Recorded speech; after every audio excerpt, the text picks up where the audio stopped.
এবার ইসরায়েলি সাজোয়াজানে ভয়াবহ হামলা চালিয়েছে হামাস। আরো বিস্তারিত জানিয়ে দিব। এদিকে ইউক্রেনের ওডেসায় রাশিয়ার জোড়া ক্ষেপণাস্ত্র হামলা, নিহত 20 জন, আহত অন্তত 73 জন। এবার ক্ষেপণাস্ত্র পরীক্ষায় ভারতের বিরুদ্ধে চুক্তি লঙ্ঘনের অভিযোগ পাকিস্তানের। এদিকে পাকিস্তানের সন্ত্রাসী হামলায় 7 সেনা সদস্য নিহত। আরো জানিয়ে দিব। এবার মিয়ানমার জান্তা ব্যাটালিয়ন 237 নং দখলে নেওয়ার দাবি বিদ্রোহীদের। এদিকে জিম্মি মুক্তির দাবিতে উত্তাল ইসরায়েল, নেতানিয়াহুর পদত্যাগ দাবি। এবার রাশিয়ার বেলগোরোদে বিমান হামলা, স্কুল দোকানপাট বন্ধ। এবং সর্বশেষে জানিয়ে দিব, নির্বাচিত হতে না পারলে রক্তের বন্যা বয়ে যাবে, হুঁশিয়ারি ট্রাম্পের। শুনছিলেন সংবাদ শিরোনাম, এখন বিস্তারিত।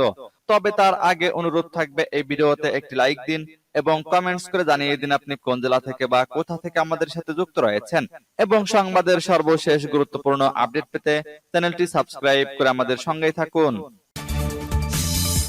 এবার ইসরায়েলি সাজোয়াজানে ভয়াবহ হামলা চালিয়েছে হামাস। গাজায় ইসরায়েলি সাজোয়াজানে ভয়াবহ হামলা চালিয়েছে হামাস। আল জাজিরার খবরে বলা হয়েছে, হামাসের সশস্ত্র শাখা কাসাম ব্রিগেড একটি ভিডিও প্রকাশ করেছে। ভিডিওতে ইসরায়েলি সামরিক বাহিনীর একাধিক যানে হামলার দৃশ্য দেখা গেছে। এতে দেখা যায় ফিলিস্তিনি যোদ্ধারা মধ্য গাজার আল জাহরা এলাকায় ট্যাঙ্ক ও সেনাবাহিনী রণতরীতে হামলা চালাচ্ছে। ইসরায়েল হামাসকে ধ্বংস করার প্রতিশ্রুতি ব্যক্ত করেছে। তবে 5 মাস ধরে চলা যুদ্ধের পরও হামাসের যোদ্ধারা গাজা উপত্যকা জুড়ে ইহুদি সেনাদের সঙ্গে লড়াই চালিয়ে যাচ্ছে। এদিকে ফাতার সামরিক শাখা আল আকসা মার্টার্স ব্রিগেড হামাদে ইসরায়েলি বাহিনীকে লক্ষ্য করে একটি বিস্ফোরক ডিভাইসের বিস্ফোরণ ঘটিয়েছে বলে পৃথক আরেকটি খবরে বলা হয়েছে। অন্যদিকে ক্রিটিক্যাল থ্রেটস প্রজেক্টের সর্বশেষ প্রতিবেদনে গাজা উপত্যকা জুড়ে স্থল লড়াই অব্যাহত থাকার জন্য জানানো হয়েছে। প্রতিবেদনে বলা হয়, অবরুদ্ধ ছিটমহলের উত্তর ও মধ্য অঞ্চলে ইসরায়েলি সামরিক বাহিনীর নাহাল ব্রিগেড অভিযান অব্যাহত রেখেছে। ইসরায়েলি বাহিনী গাজার মাঝখানে নির্মিত একটি করিডোর থেকে অভিযান শুরু করে, যা উত্তরে চলাচলে সীমাবদ্ধ করে। এদিকে ইউক্রেনের ওডেসায় রাশিয়া জোড়া ক্ষেপণাস্ত্র হামলা, নিহত 20 জন, আহত অন্তত 73 জন। ইউক্রেনের বন্দর নগরী ওডেসায় রাশিয়া জোড়া ক্ষেপণাস্ত্রের আঘাতে অন্তত 20 জন নিহত ও 73 জন আহত হয়েছে। আহতদের মধ্যে বেশ কয়েকজনের আঘাত গুরুতর। ইউক্রেনে গত 2 বছরে নিজের বিশেষ সামরিক অভিযানে ওডেসায় এখন পর্যন্ত রাশিয়া যত আঘাত হেনেছে সেসবের মধ্যে গতকালের এই হামলাকে সবচেয়ে ভয়াবহ বলে বিবেচনা করা হচ্ছে। স্থানীয় সময় শুক্রবার বেলা 11টার দিকে ওডেসায় প্রথম ক্ষেপণাস্ত্রটি আঘাত হানে। সেটির আঘাতের পর ইউক্রেনের জরুরি পরিষেবা বিভাগের কর্মকর্তারা ঘটনাস্থলে ছুটে গেলে সেখানে দ্বিতীয় ক্ষেপণাস্ত্রটি আঘাত হানে। সামরিক পরিভাষায় এই ধরনের ক্ষেপণাস্ত্র হামলাকে ডাবল ট্যাপ হামলা বলা হয়। ইউক্রেনের জরুরি পরিষেবা বিভাগের মুখপাত্র মারিয়ানা অ্যাবেরিনা বলেছেন, 2022 সালের ফেব্রুয়ারিতে ইউক্রেনের সামরিক অভিযান শুরুর পর এই প্রথম ওডেসায় ডাবল ট্যাপ হামলা চালিয়েছে রুশ বাহিনী। অ্যাবেরিনা আরো বলেন, প্রথম ক্ষেপণাস্ত্রটি আঘাত হানার পর জরুরি পরিষেবা বিভাগের কর্মীরা ঘটনাস্থলে গিয়ে আগুন নিয়ন্ত্রণ এবং ধ্বংসস্তূপ থেকে লোকজনদের উদ্ধার করার কাজ করেছিল। সে সময় দ্বিতীয় ক্ষেপণাস্ত্রটি আঘাত হানে। দ্বিতীয়বারের ক্ষেপণাস্ত্রের আঘাতে একজন জরুরি পরিষেবা কর্মী নিহত হয়েছেন। সূত্র পার্স টুডে। এবার ক্ষেপণাস্ত্র পরীক্ষায় ভারতের বিরুদ্ধে চুক্তি লঙ্ঘনের অভিযোগ পাকিস্তানের। ক্ষেপণাস্ত্র পরীক্ষায় ভারতের বিরুদ্ধে চুক্তি লঙ্ঘনের অভিযোগ করেছে পাকিস্তান। গত বৃহস্পতিবার পাকিস্তানের পররাষ্ট্র দপ্তরের মুখপাত্র মমতাজ জাহরা বালোচ এক সাপ্তাহিক ভাষণে এই অভিযোগ করেন। খবর দ্য এক্সপ্রেস ট্রিবিউনের। তিনি বলেন, পাকিস্তান 11 মার্চ ভারতের ক্ষেপণাস্ত্র পরীক্ষার বিষয়টি নোট করেছে। ক্ষেপণাস্ত্র পরীক্ষার বিষয়ে আগাম জানানো হলেও ব্যালিস্টিক ক্ষেপণাস্ত্র পরীক্ষার আগাম নোটিশ সংক্রান্ত চুক্তির ধারা 2 এ নির্ধারিত 3 দিনের টাইমলাইন অনুসরণ করেনি ভারত। উল্লেখ্য, ভারত গত 11 মার্চ অগ্নি 5 নামের একটি ব্যালিস্টিক ক্ষেপণাস্ত্রের প্রথম সফল ফ্লাইট পরীক্ষা চালিয়েছে।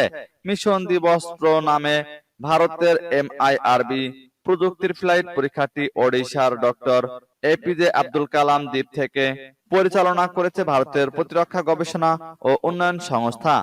একটি চুক্তির অধীনে যে কোনো ক্ষেপণাস্ত্র পরীক্ষার সময় পাকিস্তান ও ভারত পরস্পরকে আগাম নোটিশ দিতে বাধ্য। গত কিন্তু গত 11 মার্চের ক্ষেপণাস্ত্র পরীক্ষার সময় ভারত এই চুক্তি লঙ্ঘন করেছে বলে দাবি করেছে পাকিস্তান।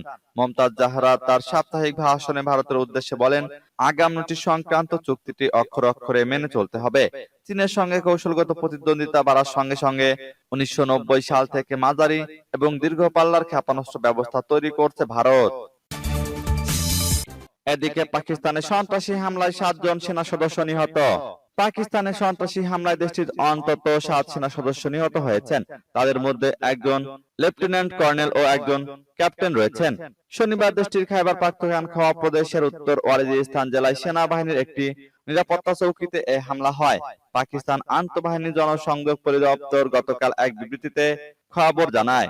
বিবৃতি অনুযায়ী 6 সন্ত্রাসীর একটি দল এই হামলা চালায়। বিস্ফোরকবাহী গাড়ি নিয়ে নিরাপত্তা চৌকিতে ঢুকে পড়ে তারা। এরপর এর বিস্ফোরণ ঘটায়। হামলায় নিহত 7 সেনা সদস্যদের মধ্যে একজন হাবিলদার, একজন নায়েক, 3 জন সিপাহী, একজন লেফটেন্যান্ট কর্নেল ও একজন ক্যাপ্টেন রয়েছে। আইএসপিআর এর বিবৃতিতে বলা হয়েছে, সন্ত্রাসীদের সঙ্গে ব্যাপক গোলাগুলির সময় এসব সেনা সদস্য নিহত হন। এবার মিয়ানমারে জান্তার ব্যাটালিয়ন 237 নং দখলে নেওয়ার দাবি বিদ্রোহীদের। এবার মিয়ানমার সামরিক বাহিনীর ইনফ্যান্ট্রি ব্যাটালিয়ন 237 নং এর সদর দপ্তর দখল করে নেওয়ার দাবি করেছে বিদ্রোহীরা। বৃহস্পতিবার এটি দখলে নেয় কাচিন ইন্ডিপেন্ডেন্ট আর্মি ও তার মিত্ররা। জানা গেছে দেশটির ভামো জেলায় হামলার 1 সপ্তাহ পর বৃহস্পতিবার ওই সদর দপ্তর দখল করে নেয় বিদ্রোহীরা। কেআই এর মুখপাত্র কর্নেল নওয়াবু বলেন, মোমাউক শহরের কাছে দাসাই গ্রামের পাশে ওই ঘাঁটি বৃহস্পতিবার তারা দখলে নিয়েছে। তিনি দাবি করেন, গত সপ্তাহে তাদের নিয়ন্ত্রণে এসেছে সামরিক জান্তার কমপক্ষে 20টি আউটপোস্ট। কর্নেল নাওবু বলেন, প্রথমে আমরা ওই ঘাঁটির চারপাশে সব বাংকার দখল করি, এরপর প্রধান কার্যালয় আমাদের দখলে আসে। এই এলাকা পরিষ্কার পরিচ্ছন্ন করেছে আমাদের সেনারা। তবে এই রিপোর্ট নিরপেক্ষ সূত্র থেকে যাচাই করা যায়নি বলে জানিয়েছে সংবাদ মাধ্যম ইরাবতী। এতে বলা হয়, এই অপারেশনে যুক্ত ছিল KIA, Arakan Army, Kachin People's Defence Force ও অন্য গ্রুপগুলো। তাদের হামলা জবাবে মামুকের কাছে লাইজাতে গোলা ও বিমান হামলা করেছে সামরিক জান্তা। জানা গেছে, এখানেই কেআই এর প্রধান কার্যালয়।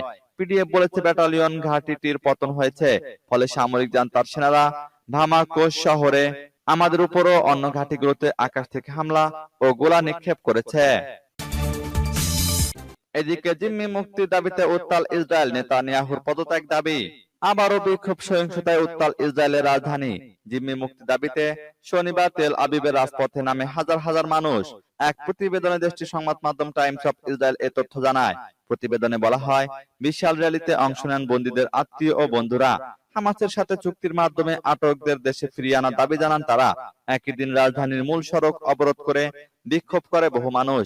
এ সময় প্রধানমন্ত্রী বেনিয়ামিন নেতানিয়াহুর পদত্যাগ ও নতুন নির্বাচনের দাবি জানান তারা। জিম্মি উদ্ধারে সরকারের ব্যর্থতায় তীব্র ক্ষোভ ঝাড়েন বিক্ষোভকারীরা। ব্যানার, প্লেকার্ড হাতে চলে স্লোগান, দেওয়া হয় অগ্নিসংযোগও।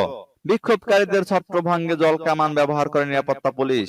শুরু হয় পুলিশের সাথে সংঘর্ষ। এর আগে গত 7 অক্টোবর ইসরায়েলের ভূখণ্ডে নজিরবিহীন হামলা চালিয়ে 250 শতাধিক মানুষকে জিম্মি করে নিয়ে যায় হামাস। গেল নভেম্বরে কয়েক দফায় মুক্তি পায় 120 জন জিম্মি। এবার রাশিয়ার বেলগরোদে বিমান হামলা, স্কুল দোকানপাট বন্ধ। রাশিয়ার বেলগরোদ শহরে বিমান হামলার ঘটনা ঘটেছে। এ নিয়ে শহরটির স্কুল ও দোকানপাট বন্ধ করে দেওয়া হয়েছে।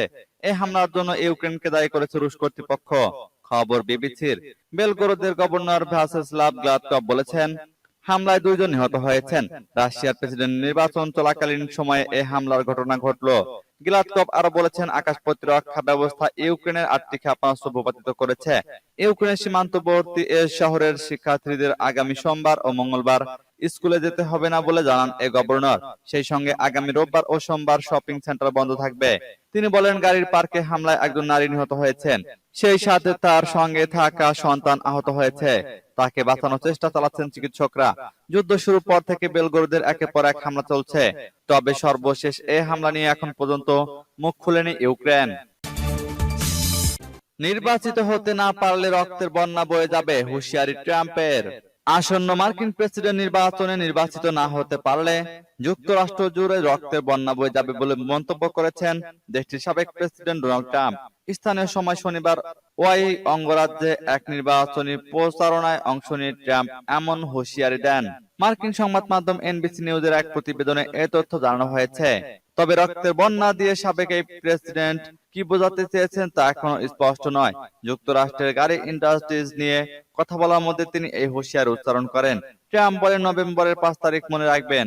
আমার মনে হয় এটা আমাদের দেশের ইতিহাসের জন্য খুব গুরুত্বপূর্ণ। 77 বছর বয়সী ট্রাম্প এ সময় বাইডেনকে মার্কিন ইতিহাসের সবচেয়ে বাজে প্রেসিডেন্ট হিসেবে আখ্যায়িত করেন।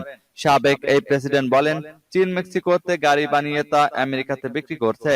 আমি নির্বাচিত হলে তারা একটিও করতে পারবে না। আমি যদি নির্বাচিত না হই তাহলে দেশ জুড়ে রক্তের বন্যা বয়ে যাবে। চলতি বছরের নভেম্বরে আমেরিকায় প্রেসিডেন্ট নির্বাচন অনুষ্ঠিত হওয়ার কথা রয়েছে।